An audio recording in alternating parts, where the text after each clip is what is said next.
Hey guys, it's Pat from Pat's Brewery. Merry Christmas and Happy New Year. So this is a video just to kind of sum up the year and welcome in the new one. Before we get on with the discussion points of the video, let's put ourselves a bit there. There we go. Maybe a little bit too much head on that one, but oh well, we'll manage. So yeah, so I'm drinking my my Christmas beer, my Christmas stout, which is a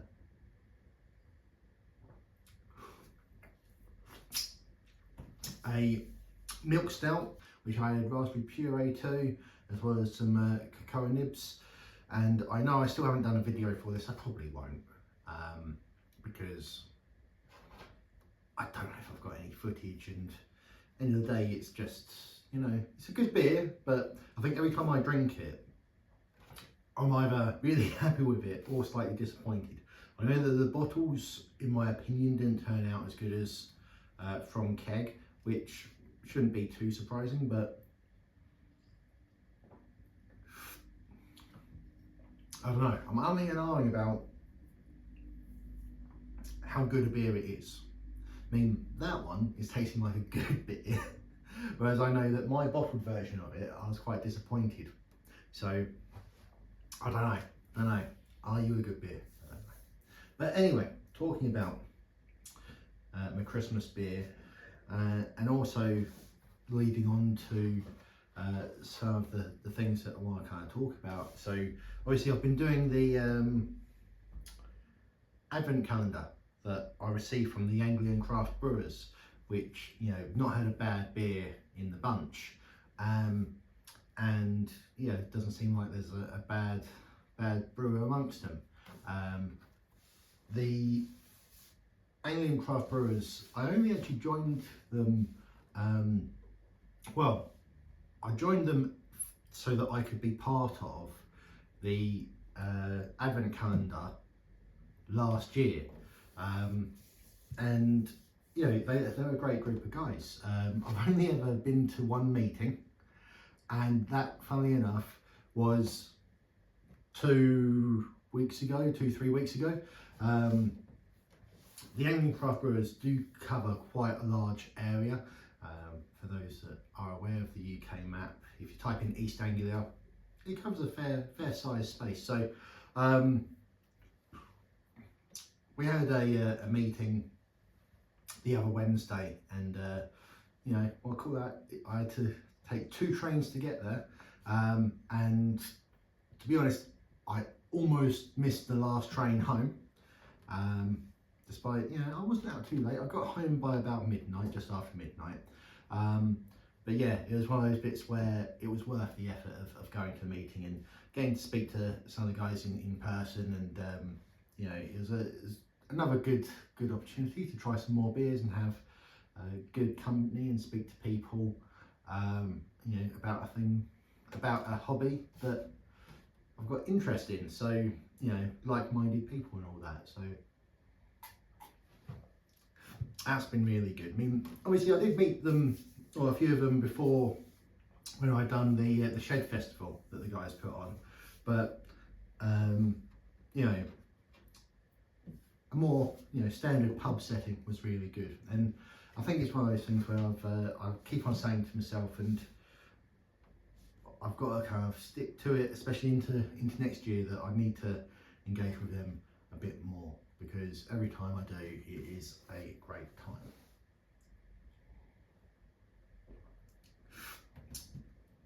So we have also brewed some good beers this year. Not to stick the point even more, but the Anglian Craft Brewers competition, which was about a month ago now, roughly, got some really good feedback on the beers for that, even though it wasn't particularly a beer that I was overly interested in. It's funny enough right here, the American Amber that I did, which I do still have most of a keg for, so I will have to start going through that at some point. But you know, that was you know, well thought of, and also I think actually all of the the Packtoberfest beers also did quite well this year. I think I said at the start of the year that this was going to be a year of consistency.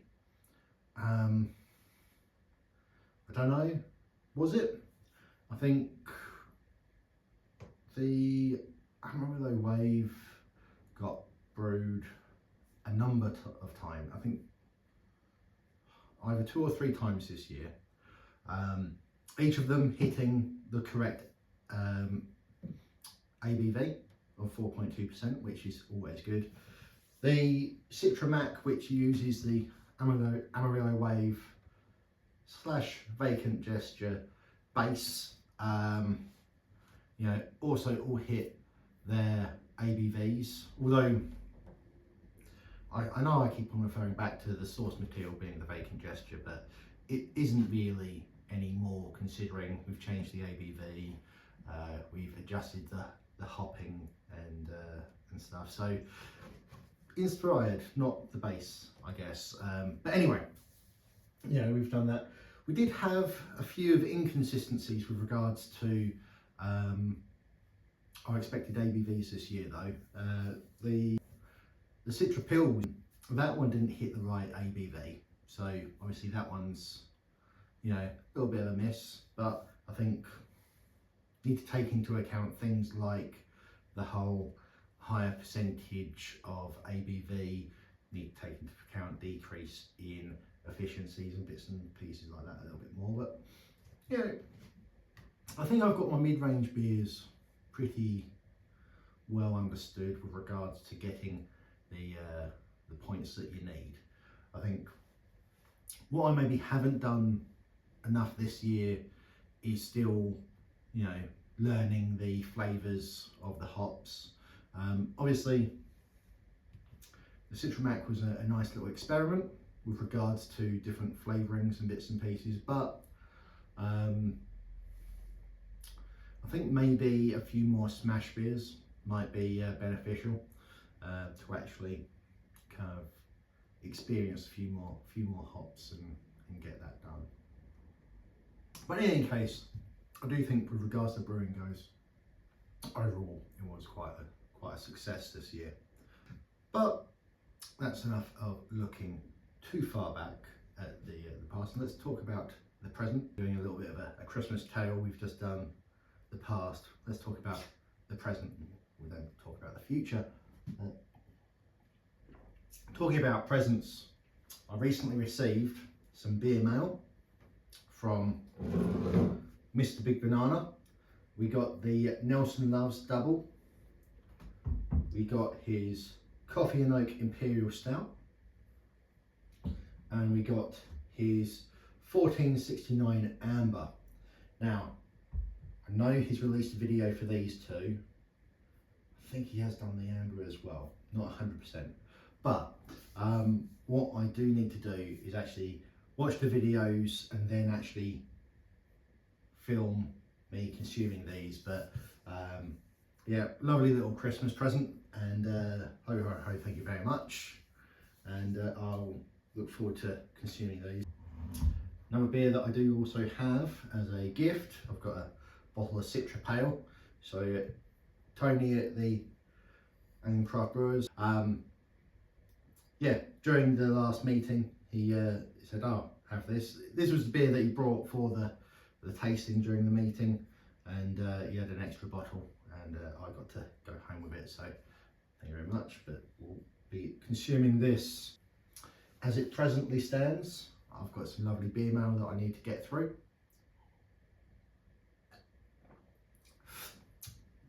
I also received some brewery related presents for Christmas, which I'll show you what we got. So the first one got from the wife, and it's new Inkbird digital thermometer. We all know what this is, we've all seen it. I've not even opened it because I actually, you know, technically I already have one in the brewery, but I've lost it. I've put it down somewhere, and who knows where it is now. and I keep on taking the one that we also have in the kitchen. And yeah, the wife said you can't keep on doing that because you then leave that out there and we don't have a thermometer in the kitchen. And I should be struggling this much to get this open. Yep, so new thermometer for the brewery. I was going to say, it's in Fahrenheit. I was going to say, it's not 64 degrees in here. Oh, we've been mashed. Anyway, so we got that from my wife. Very nice too. And from my father-in-law, this is something I did ask for, and I reckon it will be useful, but some people are going to be like, you don't need that pack. We don't need half the stuff that we asked for, but it's a bottle and glass washer that you can hook up to your hose connector. So I've not got it working yet or set it up yet, but you know, the intention is once the water's applying pressure, that'll be in a off position, and you can literally just push down and it cleans it, apparently. And so I've not seen it yet, but if I'm going to be doing a little bit more bottling, anything to make life a little bit easier, I'm thinking let's give it a go and see. So that was another one. If anyone's got one of these, let us know what you think. I'll have to let you know if it's any good. Then the last two presents I got. So because I have been doing more bottling recently, I have been using this hand capper to bottle, and I'll be honest, it's been a little bit frustrating because you kind of need to make sure, because I fill here and then stick it on there, and then it's like you've got to really make sure that you don't buckle anything and suddenly have a bottle go off. Maybe I just don't have the right technique for this one, but I thought if I'm going to be doing some more bottling, I needed to get, and I called up, my brother got me this, but I've got a bottler. The right height, yeah. So, see, I'm not going to fix it permanently to the bar. I'll use clamps or something, but yeah, I think this will be, well, it might just make life a little bit easier, I think. And I've seen some of the other homebrewers use one, and it always looks so much easier than, you know, using the hand one. So that's what my brother got me. He did also go, well, if you're going to be doing some bottling, you might need some bottle caps. Well, I won't need to be purchasing any bottle caps for a while, I don't think. Thank you very much. Yeah, so that's my Christmas presents.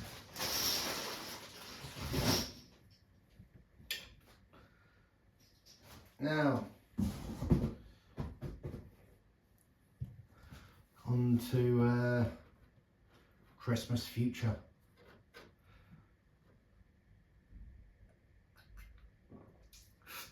What's the plan for, actually no, just before we go on to the future, I just want to talk very quickly, because I do this every now and again, and call out that the subscribers have gone up yet again. Last time I checked we was at 454, I think, and you know, I joked that, you know, oh, I think we hit 400 around August, and I was like, oh, it'd be really cool if we hit like 500 by next August. and you go, it's only been, you know, 3 months, 4 months since then, and we're already halfway there for that next number. So it's awesome that the channel seems to be growing. Our viewing hours aren't really going up that much, but you know, I think I need to put forward some slightly better content maybe to get people to stay on board a little bit more. People are probably very willing to subscribe in support, but viewing might be a little bit more harder to get long-term watches. Anyway, we'll see.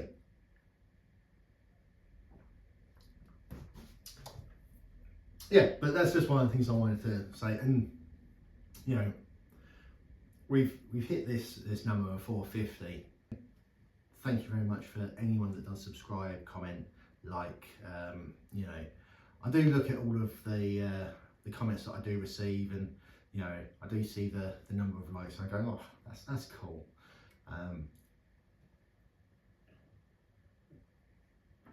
Now, definitely going to talk about the future now. So, any plans for next year? Well, we've registered for the Nationals, and that's all paid for, so I will have a beer in for that. What that beer will be, I don't know. I think that I'm in two minds. I'll either go for a stout recipe. Hell, there's part of me that even goes, maybe this with a bit more age could do really well, because as I say, I'm enjoying that. So maybe a couple of months extra, if I hold off on drinking what's left, could be bottled and put forward. So anyway, so maybe a stout, or do I put myself into one of the not harder, but a category that is going to be, you know, higher volume of competition, being something like the pales, the hazies, or something like that. In any case, I've got to decide what I'm doing for this for the Nationals. Next year, I'd also like to get involved in the Shed Festival again. That was really fun, so I'll have to have a think about that one. Last year I done a lowish percentage pale beer. Maybe I'll see about going in for well, I think I actually earmarked one of the keg taps and said I'd do a lager. I was drinking it at the time when I mentioned that. You know, it's one of those things where, you know, the Shed Festival is held during, I think is it end of, I know it was sunny when we done it, and it was really nice weather outside. So it was a sort of thing where, yeah, lagers probably would go down quite well, other than obviously your traditional ale drinkers might turn their nose ups. But, you know, I'm thinking maybe, you know, maybe a Baltic Porter could go down well. Or, you know, maybe, I know Marzens are more for your October time period, but I think they taste good any time. So maybe something like that could win over quite a few people. So yeah, I've got to have a good think about that. I've probably already mentioned it, but I definitely need to make sure that I attend a few more meetings with the Homebrew Club.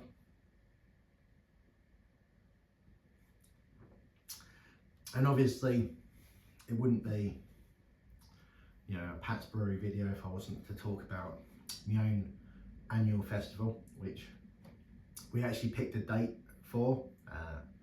So that's going to be mid-August, and trying to decide what beers to do for it.